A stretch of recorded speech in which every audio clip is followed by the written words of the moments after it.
Շնորհակալություն, եկա ձեր վախերը փարատեմ, Տիկին Գալստյան։ Հանգիստ եղեք, սա այո թիվ 1 ամբիոնն է եւ այստեղ այո քաղաքական հարցեր են քննարկվում եւ այո փոփոխությունները կրում են քաղաքական բնույթ։ Այո, եւ սկզբունքային բնույթ, սակայն հարցը ուրիշ բանում է։ Օրեր առաջ հակակոռուպցիոն կոմիտեն հայտարարություն տարածեց, որ մի քաղաքական ուժ, որը կոչվում է մեր ձևով,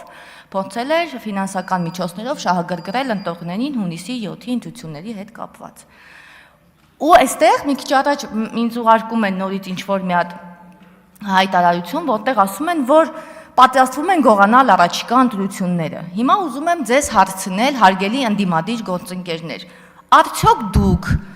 ունեք բավարար համարձակություն, որ գաք այս ամբիոնից, ինչպես Տիկին Գալստյանը նշեց, այս ամենակարևոր ամբիոնից, խոսեք, որ Հայաստանի Հանրապետությունում հիմա կան ուժեր, որոնք պատրաստվում են գողանալ առաջիկա ընտրությունները։ Դուք կարող համարձակություն ունեք գաք ասեք, որ կան ուժեր, որոնք փորձում են ընտրակաշառքով մարդկանց գրավել իրենց կողմը։ Կարող եք այդքան ուժ գտնել ձեր մեջ եւ գաք ասել, չեք կարող, որովհետեւ դուք նույնպես այդ արժե համակարգը կրողներ եք բոլորդ։ Նույն ձեր գործընկեր Գեգամ Մանուկյանը չկարողացավ հմեկի եթերում խոստովանել, որ Ռոբերտ Քոչարյանի օրոք ընտրակաշառք է բաժանվել։ Հիմա ձեզ համար դա նորմալ գործելավոճ է եւ որևէ կերպ չի հակասում ձեր քաղաքական սկզբունքներին։ Իսկ ինչ վերաբերվում է փոփոխությանը, այո,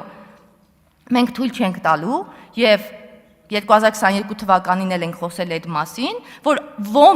անուն ազգանունավորներ գան եւ փորձեն ինչ որ դիվիդենդներ հավաքել ընդամենը իրենց անվան հետ կապված չունենալով քաղաքական որևէ հետագիծ եւ որևէ սկզբունք։ Եվ այո, այս օրենքը շատ ու շատ կարեւոր է ժողովրդավարության հաստատման համար։ Հավանիչ տեսանյութը եւ բաժանորդագրվիչ նորությունները բաց չթողնելու համար։